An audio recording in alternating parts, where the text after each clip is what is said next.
Hello সবাইকে, কেমন আছেন সবাই? আশা করি সবাই খুব ভালো আছেন।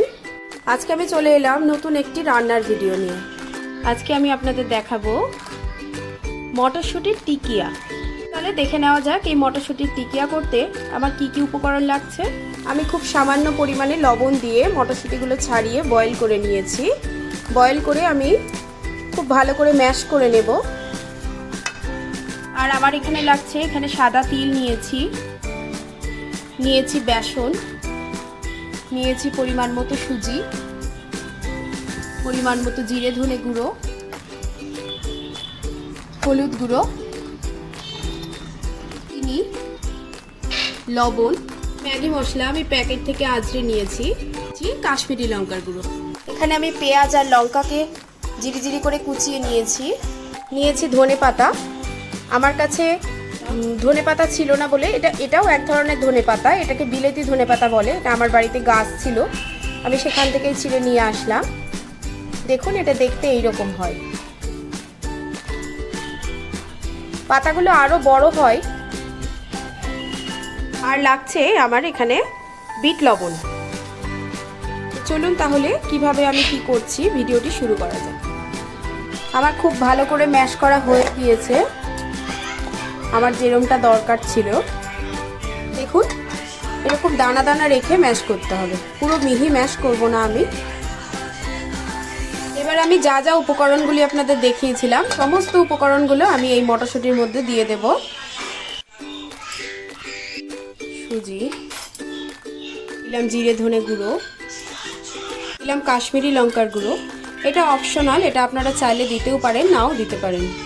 দেব হলুদ, দেব ম্যাগি মশলা। আমি এখানে আমার পরিমাণ মতো দু প্যাকেট ম্যাগি মশলা নিয়েছি। খুব সামান্য পরিমাণে লবণ দেব, এই রক সল্ট, বিট লবণটা দিয়ে দিলাম। যেহেতু আমি এখানে বিট লবণটা দেব বলেই আমি লবণটা খুব সামান্য পরিমাণে দিয়েছিলাম।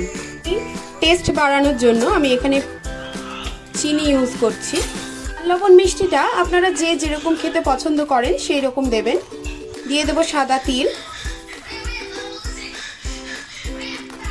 আমি এখানে পেঁয়াজ কুচি, লঙ্কা কুচি আর ধনেপাতাগুলো ছাড়িয়ে নিয়েছি, এই সমস্তটা এর মধ্যে দিয়ে দেব। এবার আমি খুব ভালো করে সবগুলো দিয়ে মাখিয়ে নেব। দেখুন আমি সবগুলো উপকরণ দিয়ে খুব ভালো করে মাখিয়ে নিয়েছি।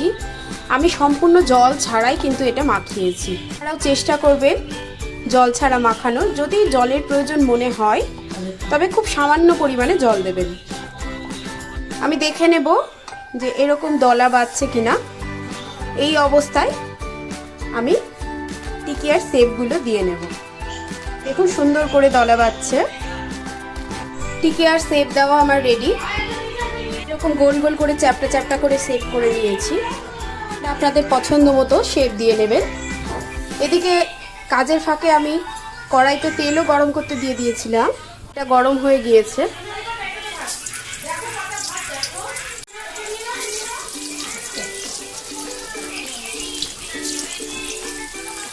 আস্তে আস্তে আমি টিকিয়াগুলো ছেড়ে দিচ্ছি।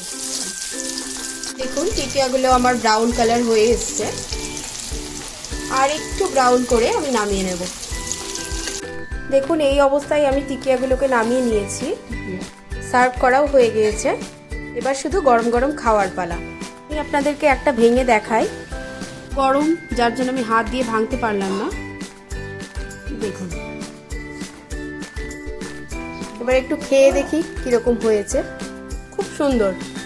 আপনারাও অবশ্যই বাড়িতে এইভাবে বানাবেন, বানিয়ে কমেন্ট বক্সে জানাবেন কিরকম হয়েছে। এটা সন্ধ্যাবেলা চায়ের সাথে কিন্তু দারুণ লাগবে জানেন। ভিডিওটি ভালো লাগলে অবশ্যই লাইক শেয়ার কমেন্ট করে দেবেন। আমি আজকের মতো বিদায় নিচ্ছি, দেখা হবে নিশ্চয়ই নতুন আরেকটি ভিডিও নিয়ে। টাটা।